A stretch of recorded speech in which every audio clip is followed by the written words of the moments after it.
The Chicago Bulls had what I have labeled a very smart offseason, where we're going to grade the offseason in totality since the Bulls are pretty much done, and also look at what the Bulls potentially left on the table as far as assets. We're also going to talk about DeMar DeRozan and Patrick Williams' upcoming contract extensions and how they're going to play out a little bit differently between the two. We're also going to talk about Mark Jackson being out at ESPN as they move forward with a different crew for their NBA Finals coverage, and dive into the mailbag. We're going to get into all that and more right after this. You are now tuned in to Chicago Bulls Central, your number one place for all Chicago Bulls news and content.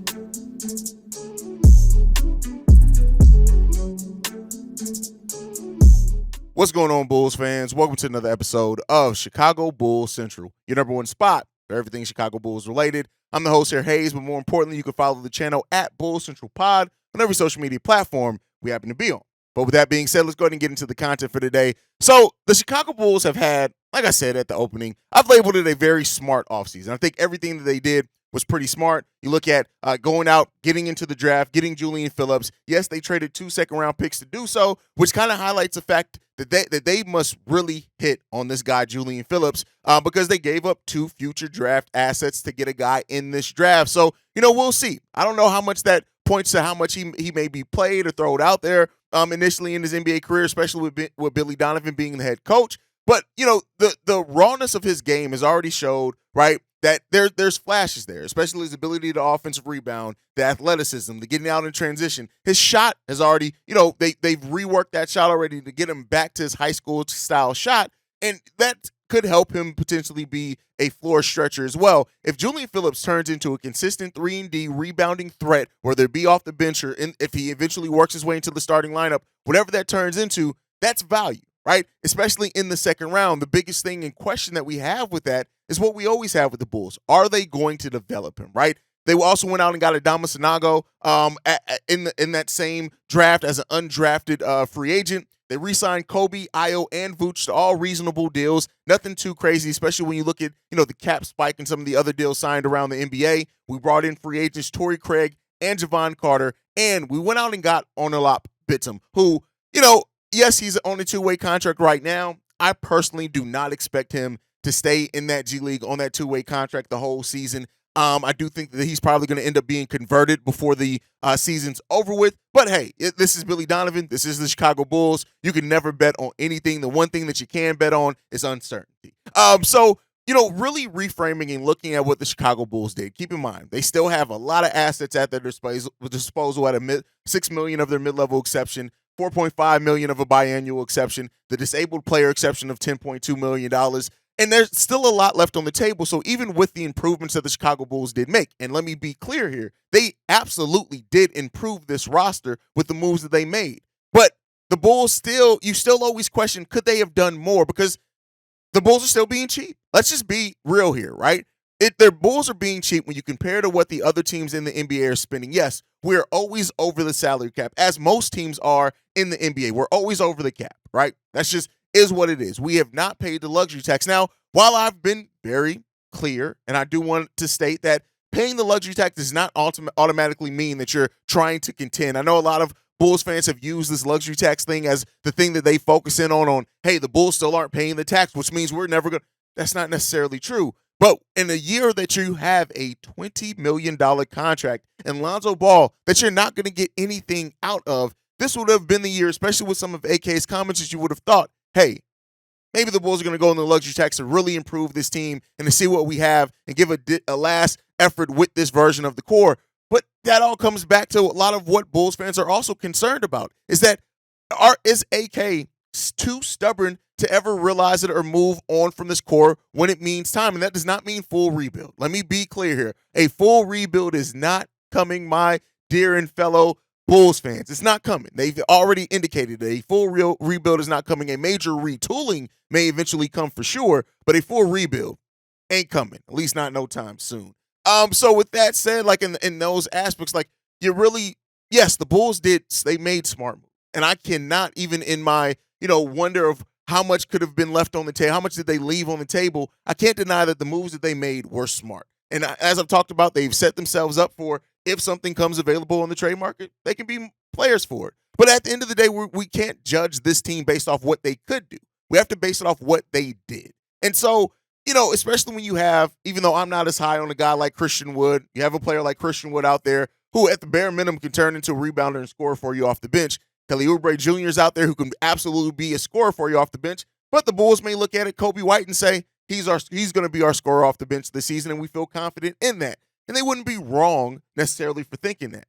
But it just still leaves that taste in your mouth like, okay, but did we do enough, right? And I guess the biggest question is, what is this Bulls team's aspirations? Because it's clearly not contending for a title. That just isn't the case. And with all the improvements that they do make, it still means that you still have to bet on this core, the core three that played the most minutes together of any three-man unit in the NBA last season, and we saw the results of that. You're now hinging your hopes on how we improved in the margins and everything around them is going to be enough, and health, right? Things like that. There is enough rooms for optimism as well. It's going to be enough to push the Bulls forward. But the biggest question that many Bulls fans are asking is, all right, what are we pushing towards? Are we just pushing towards making it, avoiding the play-in? Are we pushing towards getting a first-round victory, right, and winning a playoff round? What are we pushing towards? And that is where it leaves the biggest question for the Chicago Bulls. So overall, in giving the final grades for now, the earn a lot bid part of it really could propel this a little bit further, right? But when you look at the draft, I think the Bulls did solid. C+ in the draft. Just moving into that draft, getting a raw player like Julian Phillips, who, if that shot does become legit, hey, listen, you got a player that is absolutely a first-round talent.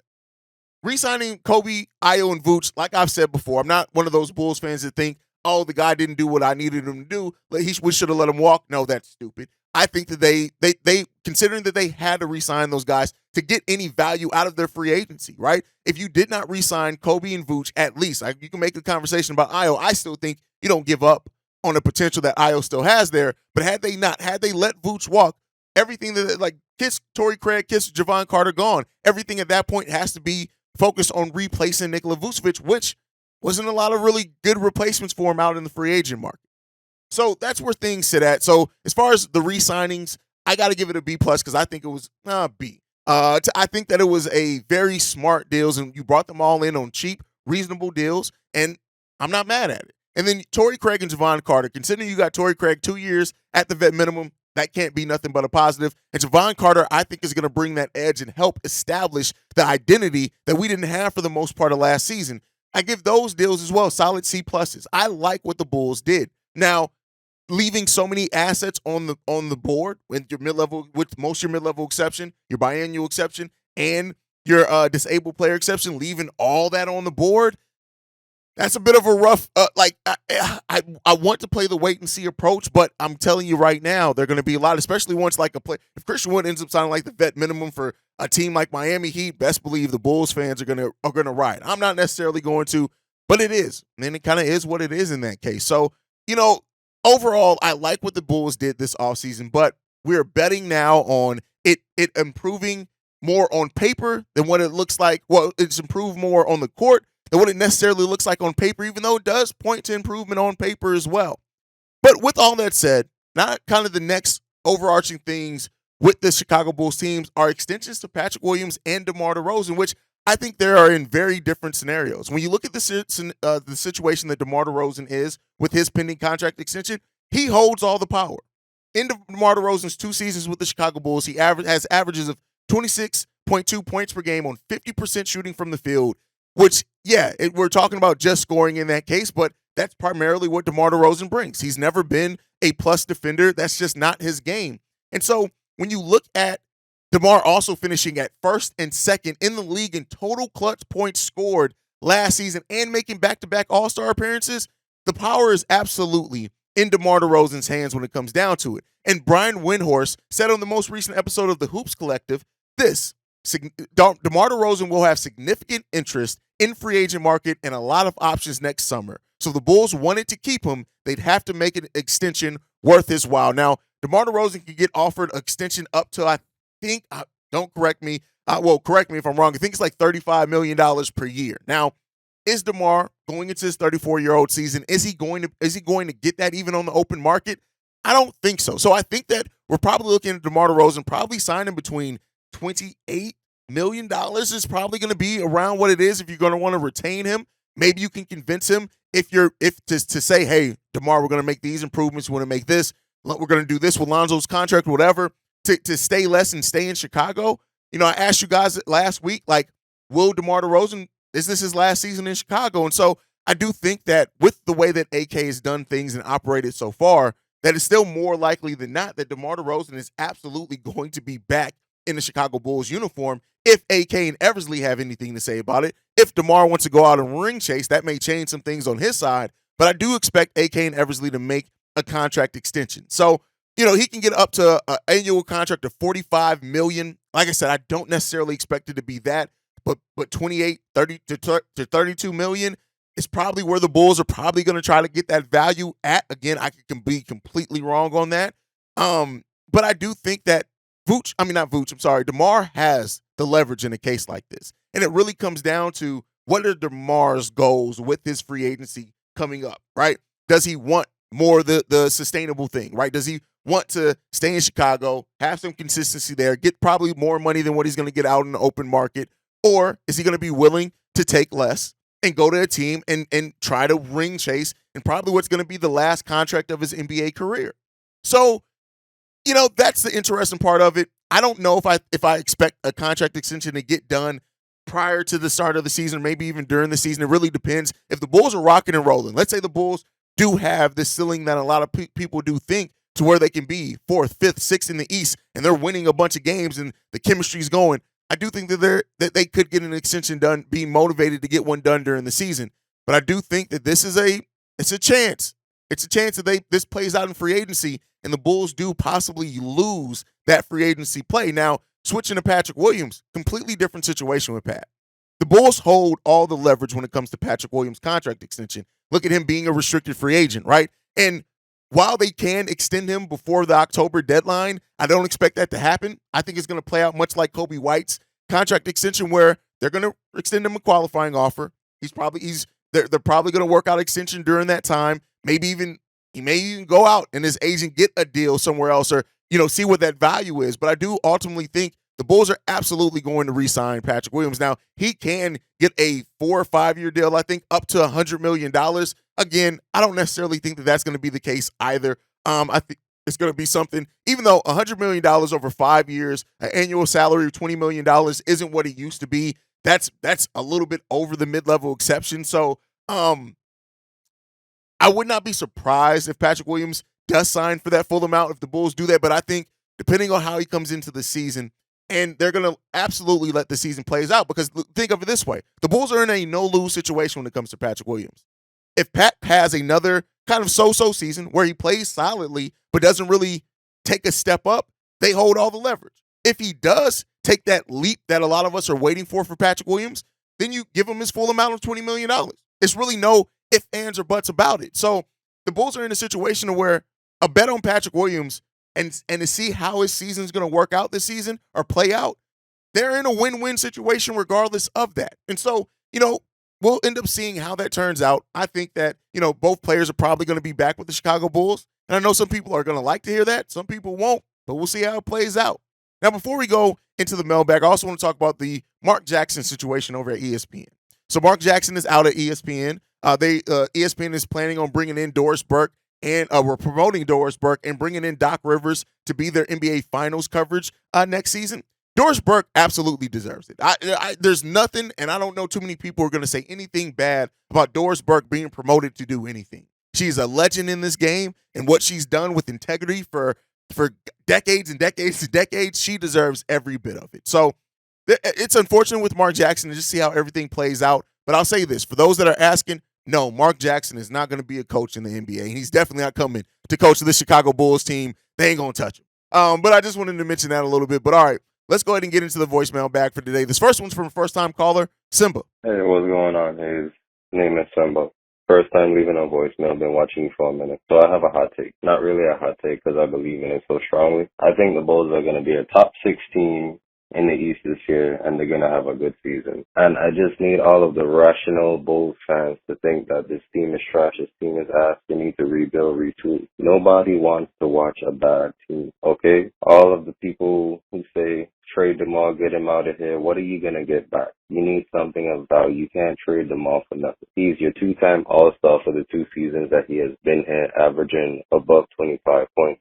24, whatever it may be. But the way this team is set up this year, yeah, we have Javon Carter, who is a good point guard who might be starting. We got Kobe, who's improving. And we all see how when we have a point guard, this team plays a lot better. This team also improved defensively in 2 positions that we also needed: point guard and power forward. The power forward coming off the bench, who was it? Either Javonte Green, sometimes Derrick Jones Jr., or like Billy Donovan puts AC there at the 4 spot, knowing that he's damn well a guard. But, you know, that's a different story. But the Bulls is going to have a really good season, and I really do believe that. They had a nice offseason. Whatever Julian Phillips and Adama Sinago might be, I don't believe Olaf Bittem or Unalak Bittem is going to be in the G League the entire season. I think he's going to get called up and start playing some minutes for us if he starts developing that 3-point shot from NBA range. But everybody just needs to relax. Let's see how we do from October till January or All-Star break, and then we'll get to see how we feel about this team. The moves they have made so far has been good. Everything has been, it's stable right now. It's not ridiculous, it's not stupid, it's stable. But that's all I got to say on that. Everybody relax, chill, take it easy, and hopefully use this. First time using it, I'll tighten it up on other times if I decide to leave more voicemails. Appreciate it. Bulls being top 6 team in the East. Here's what I'll say to that. I hope so. I hope that this team comes in and they show and prove every doubter wrong. That the sum of these parts come together, and we were playing so well and rocking and rolling so well together that we do get that top 6 seed in the East. We avoid the play-in, and God, hopefully that we can get a damn playoff series, make an interesting playoff series on top of that, if not win a first-round series. I hope and pray that can happen. I think that's what every Bulls fan wants. Even the Bulls fans that are more pessimistic, right, that have the doubt, that say, you know, this team's trash, whatever, it's mostly rooted in they just want to see this team do good. And that's the thing that I try to remember, even when I'm disagreeing with some of the Bulls fans' takes in the comments, is just everybody wants this team to be successful. And hopefully we will be, and we'll see that sooner rather than later. I do think that for those that think that this team is just, oh, they're going to be lucky to make the play-in, I think that this team, they're absolutely going to be people surprised by how well this team plays together. But we also have to see how this team comes together to see how far they can really go. Now, as far as Ornalop Bittem, listen, I think that this guy, if he can adjust to the speed and the physicality of the NBA game on the defensive side, that 3-point shot becomes legit at the NBA level and range. Listen, I don't think the Bulls are going to be able to hide him in the G League much longer. Now, he can play off like an Anthony Simons, maybe spend the whole first year in the G League, but I don't know, man. Just watching this guy's tape, not just highlights, which is different from watching tape. You have to watch both their good and bad possessions in tape. He just has so much potential. And so, you know, to put the ball on the floor as an assist man defensively, right, to just play, he just seems like a guy who just can fit in any NBA system and find a way to be successful. So because of that, I really do hope that he works out for the Bulls. Let's get into this next one. This one's from MC Season. Hey, yo, what's good, Haize? It's MC Season back at it with another question. This question is a Bulls question, but it's also kind of a Bears question as well. I just didn't know what channel I should have asked it. But the question is, who has more to prove in this upcoming season? Is it Patrick Williams or is it Justin Fields? That's it. Thank you, man. Who has more to prove this upcoming season, Patrick Williams or Justin Fields? I will say Justin Fields just because of the nature of he is the starting quarterback, the franchise quarterback for the Chicago Bears, right? I think that he has more to prove because of that, because of having that, because of everything. He is absolutely the guy. Patrick Williams isn't the guy. We're still trying to find out if Patrick Williams can be more than a guy on this team. And because of that, you know, he's the third, fourth option on offense or on the team overall. I can't put Patrick Williams' expectations up there with Justin Fields, even though they probably started off similarly, but both going into Patrick Williams going into his 4th year, Justin Fields going into his 3rd year. I still think that Justin Fields has way more to prove because of the nature of him being the guy. Patrick Williams isn't that. And so even with some people trying to put expectations of P. Will because he was the 4th overall pick, which is understandable, it's still not the same as being the guy at the quarterback position for an NFL team, in my opinion. But you guys can let me know what you guys think down below. All right, let's get into this last voicemail. This one's from Ed Herring. What's up, Brother Haize? This is Edward Herring, and it's I'm just responding after the episode that released on July 31st. And there's an overwhelming amount of people that had this notion that, well, not overwhelming, but had this notion that Patrick Williams should be moved to the second unit because he's not getting shots because of, again, Levine and DeRozan, and that because they're two alphas, and I put that in air quotes when I said that he's the reason he's not succeeding. Man, look, when it all comes down to it, you got to want it. You got to want it. You got to go out and get it. Because the only way you're going to play hard is if you get shot attempts. And Patrick Williams is going to have that kind of career where we're always going to be wondering what if. Because there are two sides of the ball, and you have to be aggressive on both sides. Just go out and play basketball. Just go hoop. Go play with some heart. Play with some conviction. Play with some tenacity. It ain't just about shots in the NBA. And as far as like bowing down the two alphas or whatever, man, guys like Draymond Green, Dennis Rodman, these guys, while they're all-time great defensive players, they played with Hall of Famers. Draymond Green once played with 2 MVPs and Klay Thompson. And you know what? You know he's on the court at all times, regardless of who's out there. So it's not just about just getting shots so you can be aggressive. Go out there and make something happen. It's not just about getting shots of, basketball is a two-sided game. It's not just scoring. It's not just assists. It's not just offense. Go out there and make something happen. And Patrick Williams has a tendency to be passive on both sides. Even though he's a naturally great defensive player, he can be elite defensively. But part of that is he has to go out there and make something happen. And he doesn't do that consistently. We see flashes of it. We see flashes of brilliance on both ends of the court. And that's why we're frustrated as Bulls fans. But we got to stop using this crutch that he isn't the way he is because of, some perceived lineup change that's going to make him or going to unleash him, the beast in him. He got to unleash the beast himself. So that's my point. See red, go Bulls. Listen, I love what you said there. P. Will playing with heart, conviction, and tenacity is the key there. The absolute key. And he needs to figure it out. And by unlocking that, it can unlock so much more in his game going into that next level. And I think that's what we need to see from P. Will as well. The P. Will is all about mindset, mentality, and that type of thing with P. Will. If P. Will can unlock that portion of his game, it changes so much for him. That's what P. Will needs to do. Unlock that of his game. And if he does that, things can start changing for P. Will. We'll start seeing those expectations, him living up to some things. That's what need to happen with P. Will. Yes, it's all on him. It's not just because he plays with alphas or anything like that. It's because of him and his mentality. That's my thought process, and that's what a lot of people share.